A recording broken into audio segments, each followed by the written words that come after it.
Hello बच्चों, कैसे हैं आप सभी। मैं कुणाल शर्मा। अभी पिछले वीडियोस में अपन ने कक्षा 12 का एन का चैप्टर नंबर 7 चालू कर रखा था, क्लास 12 का चैप्टर 7, जिसका नाम है अल्टरनेटिंग करंट। इस चैप्टर में अपन ने pure resistive, pure inductive, pure capacitive circuit को पढ़ा। साथ ही अपन ने हर सर्किट के लिए वेव डायग्राम और फेजर डायग्राम को सॉल्व किया। इसके बाद अपन ने वीडियोस के अंदर पढ़ा था एलआर सर्किट क्या होता है, सीआर सर्किट क्या होता है, एलसी ऑसिलेशंस क्या होते हैं, इनकी फ्रिक्वेंसी क्या होती है, इन सब के बारे में जाना, इम्पेडेंस फैक्टर को निकाला। अब अपन इस चैप्टर में स्टार्ट करने जा रहे हैं अपना नेक्स्ट टॉपिक, जिसको अपन सर्किट थ्योरी नंबर 2 नंबर दे सकते हैं। जैसे अपन ने पिछले में सर्किट थ्योरी 1 दिया था, यहाँ हम इसको नाम दे रहे हैं सर्किट थ्योरी 2। 2 नंबर हिस्सा है इसका, जिसमें अपन पढ़ रहे हैं LCR सर्किट। इस LCR सर्किट में अपन पढ़ रहे हैं series LCR circuit, series LCR circuit, series LCR circuit के बारे में अपन पढ़ेंगे। तो चलिए शुरू करते हैं अपने टॉपिक को।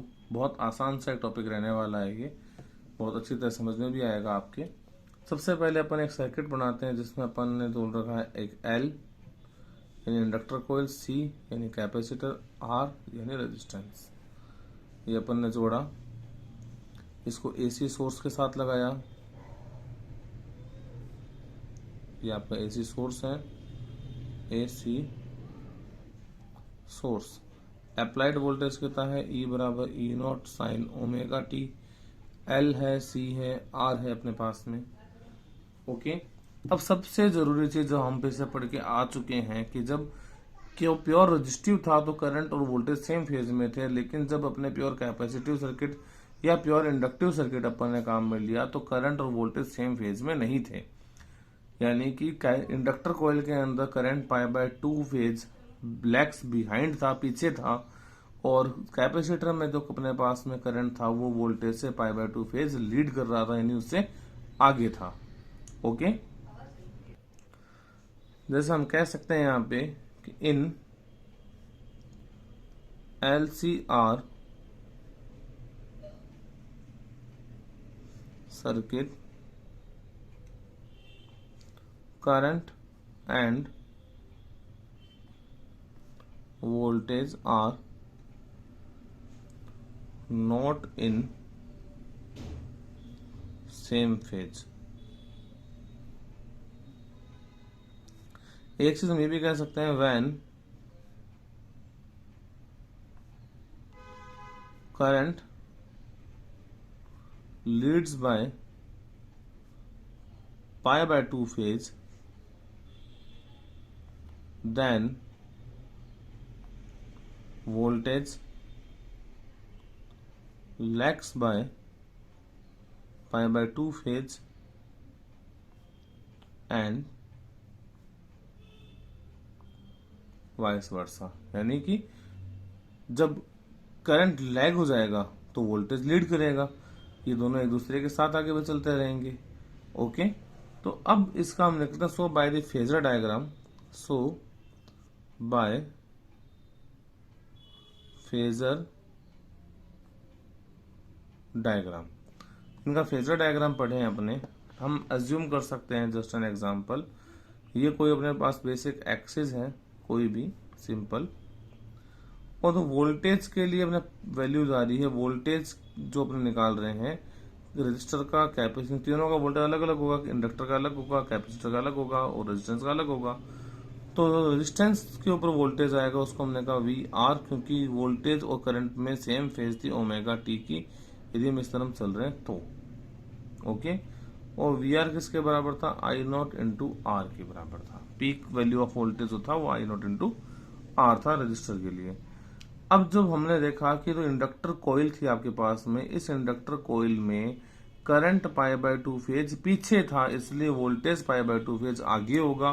तो ये अपने पास मेन वोल्टेज है, इससे जो इंडक्टर का वोल्टेज निकालेंगे ये आपके पास में आएगा पाई बाय 2 फेज आगे। इसको बेस मानते हुए पाई बाय 2 पर इस तरफ मान लेते हैं। सेम कैपेसिटर के अंदर करंट पाई बाय 2 फेज आगे था, इसलिए वोल्टेज पाई बाय 2 फेज पीछे चला जाएगा, ये वोल्टेज पीछे की तरफ आ जाएगा, ये हो जाएगा कैपेसिटर्स का वोल्टेज। देखिए इसको आगे मतलब इस तरफ जा रहे हैं एंटी क्लॉकवाइज, और पीछे आ रहे हैं मतलब क्लॉकवाइज आ रहे हैं अपने। ओके, ये मान लेते अपने कोई पॉइंट ओ है। रिजल्टेंट वोल्टेज कितना होगा, तो हम हमेशा इसको चीज को जानते हैं कि जो वोल्टेज ऑफ इंडक्टर है ये ग्रेटर देन होता है वोल्टेज ऑफ कैपेसिटर से। ओके, तो रिजल्टेंट मैक्सिमम वाली बड़े वाली साइड में होगा, तो जस्ट एन एग्जांपल ये अपना रिजल्टेंट हो गया। Length of arrow always depend करती है अपने पास में पीक वैल्यू ऑफ वोल्टेज पे, और ये वाला पॉइंट अपने पास में ए, ये वाला पॉइंट बी, ये वाला पॉइंट सी। अब ओवरऑल हम चेक कर रहे हैं यहाँ पे, तो हमको दिख रहा है कि जो ओवरऑल वोल्टेज हमको मिल रहा है वो रेजिस्टेंस के जो वोल्टेज था उससे 5 फेज पर है, किसी सेम फेज में नहीं है, कुछ आगे है।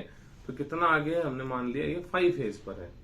ओके, तो अब यदि मैं कहूं कि मेरा ये सर्किट वेक्टर लॉ से सॉल्व हो सकता है, वेक्टर्स वाले रूल को लगा सकता हूं, तो मैं यहां कह सकता था कि ओसी वेक्टर का मैग्नीट्यूड जो है वो बराबर होना चाहिए ओ ए वेक्टर का स्क्वायर और ए सी का स्क्वायर।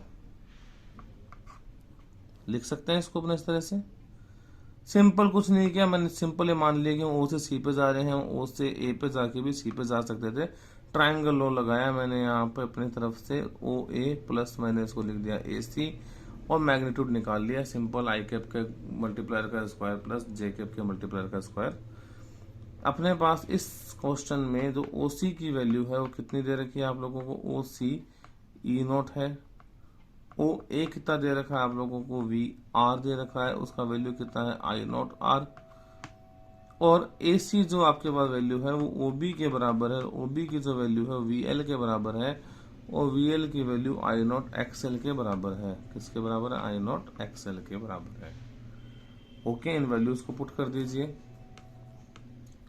वैल्यूज आप पुट करेंगे तब इक्वेशन बनती है E naught is equal to under root of O A का स्क्वायर यानी आई नॉट आर का square plus I naught XL का। अब देखो हाँ, यहाँ पे एक चीज बेसिक ध्यान रखें कि जो ओ बी है ना वो वी एल के बराबर नहीं होगा, क्योंकि ये अपने पास में वीसी पे दे रखा है यहाँ पे अपने को। तो ओ बी किसके बराबर होगा इस क्वेश्चन में आपके पास में, ओ बी बराबर होगा वी एल माइनस वी सी के, क्योंकि रिजल्टेंट इस पॉइंट ओ पे एक इस तरफ आ रहा है वैल्यू, एक इस डायरेक्शन में है, एक इस डायरेक्शन में। रिजल्टेंट किसके बराबर होगा, इन दोनों का बीच में निकालें ओबी का वैल्यू, तो ये होगा V L minus V C.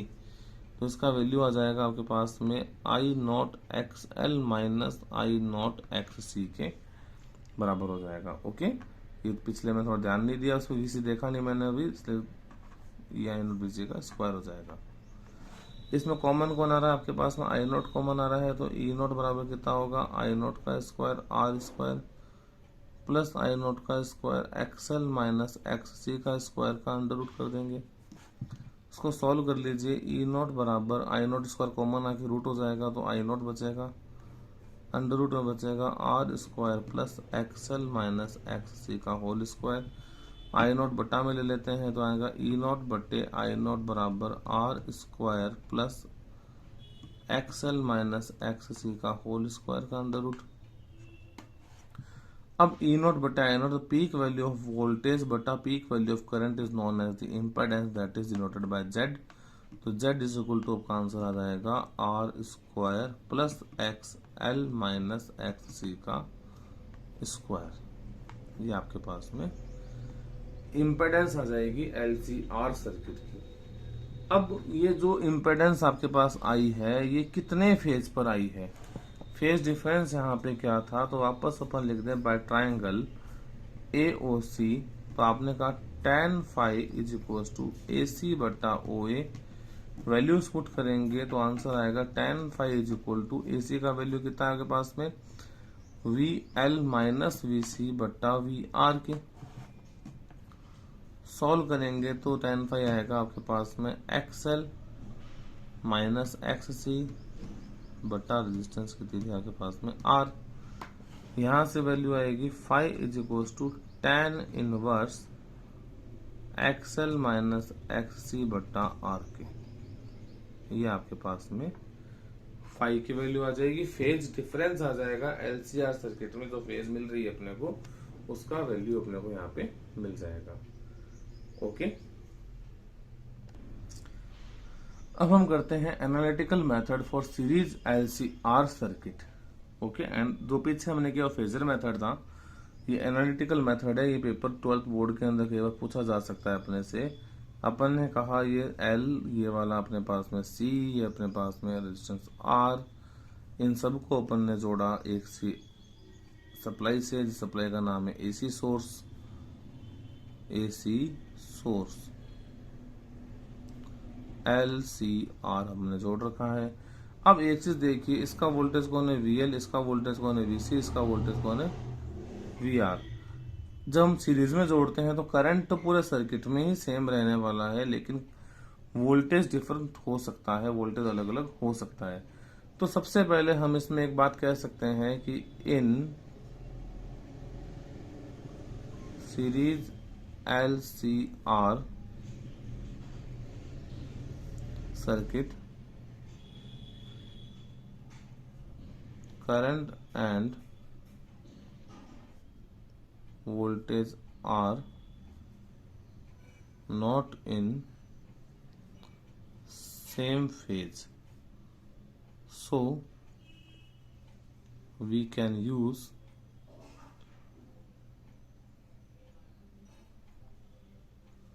resultant current, that is I is equals to I naught sin omega T minus phi.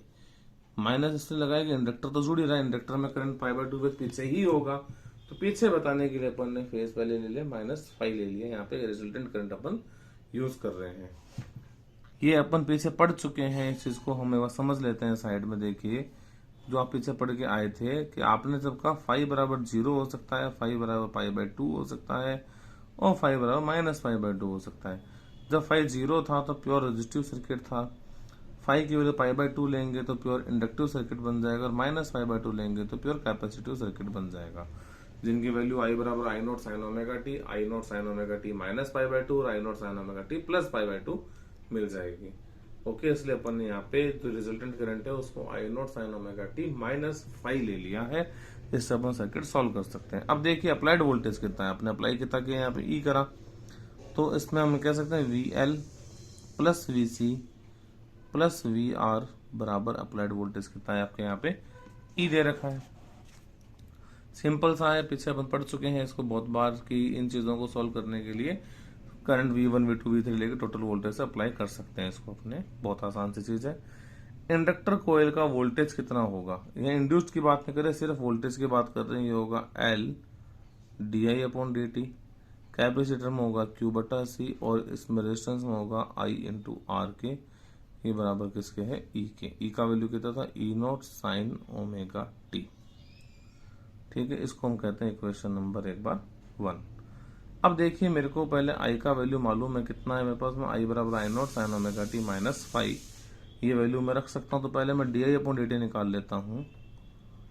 D I upon D T कितना होगा, डी अपॉन डी टी कितना हो गया, I naught sine omega T minus phi. इसको solve कर दीजिए। I naught sine का होता है cos omega T minus phi, extra variable को गुणा में लिख देंगे, जो बच जाएगा। पता है ना, डिफरेंशिएशन करते समय जो एक्स्ट्रा टर्म आती है उसको अपन डिफरेंशिएट करके गुणा में लिख देते हैं। सेम अपने पास में वैल्यू आएगा, क्यू का वैल्यू निकाल लेते हैं। तो हम कहते हैं आई बराबर होता है डी क्यू बटा डी टी। सॉल्व करेंगे तो आंसर आएगा डी क्यू बराबर आई डी टी। इसको सॉल्व करेंगे तो इंटीग्रेशन डी टू बराबर आ जाएगा आई डी टी का इंटीग्रेशन, तो Q बराबर आएगा integration of I naught sine omega T minus phi into D T. इसका आंसर आएगा Q बराबर माइनस का, क्योंकि देखो आई नॉट तो बाहर आ जाएगा, साइन का इंटीग्रेशन क्या होता है माइनस का cos omega T minus phi. Extra variable जो आ रहा है, ओमेगा टी जो आ रहा है उसका डिफरेंशिएशन करो। ओमेगा टी का डिफरेंशिएशन होता है ओमेगा, एक्स्ट्रा वेरिएबल कहाँ आ जाएगा, डिवाइड में लिख देंगे। ठीक है, भाग में लिख देते हैं। अब आपके पास Q का वैल्यू भी आ गया, di/dt का वैल्यू भी आ गया, I का वैल्यू ऑलरेडी आपके पास से पड़ा था पीछे। इन सब वैल्यूज को इक्वेशन 1 में रख देते हैं, तो हम लिखते हैं बाय इक्वेशन 1 L di/dt की जगह रख देते हैं अपने I0 omega cos omega t minus 5 plus Q/C की जगह रखते हैं 1/C और इसकी वैल्यू कितनी है माइनस का I0 बट्टा omega cos omega t minus 5 plus I की वैल्यू है I0 R पढ़ाई था साइन ओमेगा t माइनस 5 बराबर है E0 sine omega t। Okay, थोड़ा इसको एडजस्ट कर लेते हैं इक्वेशन को, तो ये हो जाएगा omega L I0 cos omega t minus 5 minus I0 बटा omega C cos omega t minus 5 plus का I0 R sign omega t minus 5 बराबर E0 साइन ओमेगा t लिख सकते हैं। अब हमको एक फॉर्मूला यहाँ लगाना है, उसका नाम है आपके पास में cos a माइनस बी का फॉर्मूला, एक यूज करेंगे साइन a माइनस बी का फॉर्मूला। क्या होता है cos का, cos a होता है cos b होता है प्लस साइन a होता है साइन b होता है। साइन का होता है cos a sine b minus sine a cos b, ये अपने पास में आंसर आता है। ओके, इन दोनों फॉर्मूलाज को अपन इस इक्वेशन में लगाते हैं, अप्लाई करते हैं। देखिए हमने अप्लाई किया तो अपना फॉर्मूला बनेगा ओमेगा L I0। कॉस का फॉर्मूला क्या था आपके पास में, cos A cos B plus sine A sine B minus I0 बटा ओमेगा C। फिर cos का फॉर्मूला था cos A cos B plus sine A sine B। फिर प्लस I0 R पड़ा था, साइन का फॉर्मूला था sine A cos B minus cos A sine B बराबर है E0 sine omega t। Equation दे देते हैं इसको अपने, पीछे अपने को इक्वेशन दे रखी थी, 1 नंबर दे रखा था, यहाँ इसको 2 नंबर दे देते हैं। बहुत सिंपल सा एक लॉजिक इक्वेशन बन गई। यहाँ से अपने को सवाल को सॉल्व करना है। सॉल्व करते समय अपन सबसे पहले काम करते हैं कि इसके इक्वेशन में cos ओमेगा t और साइन ओमेगा t के अलग अलग जो मल्टीप्लायर है उनका कंपैरिजन करा लेते हैं। हम इसमें सबसे पहले यूज करते हैं bye comparing the components of cos omega t in equation 5। Compare करा लो। देखो मल्टीप्लायर चेक करने हैं, यहाँ फर्स्ट टर्म में cos ओमेगा t एक ये पड़ा, एक cos ओमेगा t ये पड़ा, एक cos ओमेगा t ये पड़ा, इधर है ही नहीं। तो इधर क्या आएगा मेरे पास में ओमेगा L I0 और मल्टीप्लायर है cos 5, इसमें नहीं है। फिर माइनस का I0 बटा ओमेगा C मल्टीप्लायर है cos 5, इसमें नहीं है आगे में। यहाँ पे आते हैं प्लस का I0 R तो पड़ा है और मल्टीप्लायर है माइनस का साइन 5 और बराबर में cos है ही नहीं, तो कितना आ जाएगा 0। मल्टीप्लायर का मतलब है कि इसको इसके अंदर गुणा कराएं तो बनेगा omega L I0 cos omega t cos 5, I0 बटा omega C cos omega t cos 5 और यहाँ बनेगा I0 R cos omega t cos 5 sine 5। तो अपने पास में करना क्या है अपने को यहाँ पे कि जो cos ओमेगा t तो कॉमन आ जाएगा, 0 हो जाएगा, खाली मल्टीप्लायर जो बच गए उनको लिखना है। ओके, अब इसको सॉल्व करें आप लोग। तो I0 देखो कॉमन आ रहा है सब में, I0 कॉमन ले लिया आपने सब में।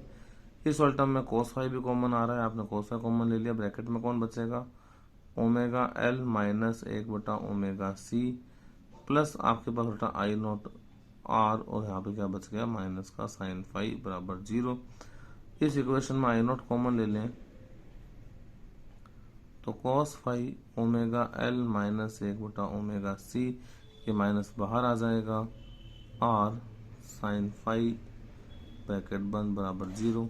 आई तो अपन 0 के बराबर ले जा सकते हैं, इस आई तो नॉट मैक पीक पर करंट है, ये 0 होता नहीं है, तो ये वाली वैल्यू नहीं, आई नॉट जब हो तो 0 हो नहीं सकता, पीक करंट है, तो कौन 0 मान सकते हैं, इस टर्म को 0 मान ले अपने।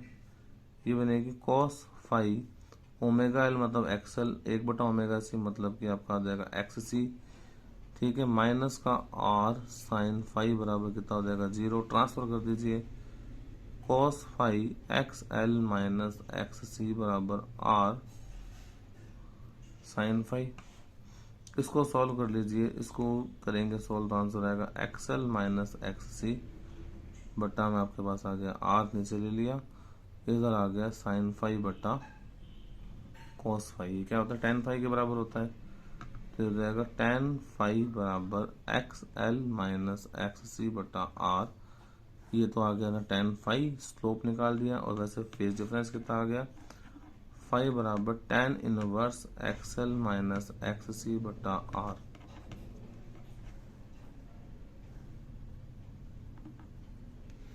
ठीक है, ये अपने पास में फेज डिफरेंस आ गया। अब हम क्या करेंगे, उसी इक्वेशन नंबर 5 जो अपने पीछे अभी अपने इक्वेशन दे रखी थी, सॉरी 5 नहीं 2 नंबर था ये वाला आपके पास में, इक्वेशन 2 जो अपने पास में थी, उस इक्वेशन 2 के अंदर फिर से कंपैरिजन कराएंगे किसका, साइन ओमेगा टी के मल्टीप्लायर्स का। तो वापस लिखते हैं यह इक्वेशन एक बार के लिए अपने, again comparing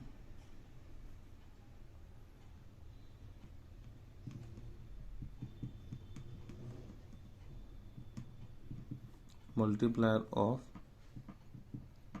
sin omega T in equation 2। Compare करा लेते हैं, देखिए बहुत आसान सा एक टॉपिक है ये वाला। मल्टीप्लायर कौन कौन है चेक करो, देखो ये साइन ओमेगा टी पड़ा है यहाँ पे, ये साइन ओमेगा टी पड़ा है यहाँ पे, ये साइन ओमेगा टी पड़ा है यहाँ पे, और इस तरफ भी साइन ओमेगा टी पड़ा है। इन सब के मल्टीप्लायर को लिख लेते हैं अपने। मल्टीप्लायर कौन बनेगा, फर्स्ट लाइन में आपके पास है ओमेगा एल आई नोट, ठीक है, और यहाँ कौन बच गया साइन फाई, इसके बाद में आपके सिंबल आ जाएगा माइनस का आई नोट बटा ओमेगा सी, यहाँ मल्टीप्लायर बच गया आपके पास में साइन फाई, प्लस आपके पास में यहाँ बचेगा आई नोट आर, मल्टीप्लायर है कॉस फाई, और बराबर में आपके पास में मल्टीप्लायर पड़ा है ई नोट। ओके, ये अपनी टर्म बन गई। देखिए अब इसको सॉल्व करें अपने, तो देखो वापस से सबसे पहले आई नोट कॉमन आ रहा है, आई नोट को कॉमन ले लो, इन दोनों में साइन फाई भी कॉमन आ रहा है, साइन फाई को कॉमन ले लो, ये ब्रैकेट में बचेगा ओमेगा एल माइनस 1/ओमेगा सी प्लस का I naught R cos phi बराबर ई नोट। आई नोट को ट्रांसफर कर दीजिए, तो ये बचेगा sine phi XL, omega L होता है XC 1/ओमेगा सी के बराबर होता है, इंडक्टिव और कैपेसिटिव रिएक्टेंस, प्लस अपने पास आ जाएगा आर कॉस फाई बराबर ई नोट बट्टा आई नोट, ये आई नोट कॉमन लेके डिवाइडेशन ले जाएंगे। ई नोट बटा आई नोट जो था वो इम्पेडेंस थी, the peak value of current voltage to the peak value of current का जो फ्रैक्शन बनता है वो अपनी इम्पेडेंस होती है, तो ये बनेगा आपके पास में sine phi XL minus XC plus R cos phi बराबर कितना आंसर आ गया Z। ओके, ये जो इक्वेशन हमने पीछे निकाली इसको हम 3 नंबर मान लेते हैं, चाहे इसको हम 3 नंबर मान लेते हैं, इसको रहने दीजिए। अब अपने पास में देखिए इस इक्वेशन नंबर 3 में XL माइनस XC बराबर है R tan फाई के, XL माइनस XC बराबर है R tan फाई के, तो हम इसको इस तरह सॉल्व कर सकते हैं थोड़ा, देखिए इम्प्लाई दैट साइन फाई, यहाँ लिख देता हूँ मैं R tan phi plus R cos phi बराबर Z। मैंने कौन सी इक्वेशन यूज करी, बाय इक्वेशन नंबर 3, मैंने इक्वेशन 3 को इसमें यूज कर लिया है। आपका इक्वेशन बन जाएगा ये वाला, जो पीछे इक्वेशन आपके पास आ रहा है वो है sine phi into R into tan phi की जगह वापस से साइन फाई बटा cos phi plus R cos phi बराबर जेड। एलसीएम ले लीजिए तो आर तो कॉमन आ रहा है, साइन इंटू साइन क्या हो जाएगा, साइन स्क्वायर फाइव बट्टा cos five plus cos five बराबर जेड। एलसीएम ले लीजिए R sine square five plus cos square five बट्टा कोस फाइव बराबर जेड। हम जानते हैं कि sine square theta plus cos square theta कितना होता है, 1। वैल्यू पुट कर दो, आर बट्टा कोस फाइव बराबर जेड। ये आपके आगे इक्वेशन नंबर 4। ओके, अपन लिखते हैं इसमें अगेन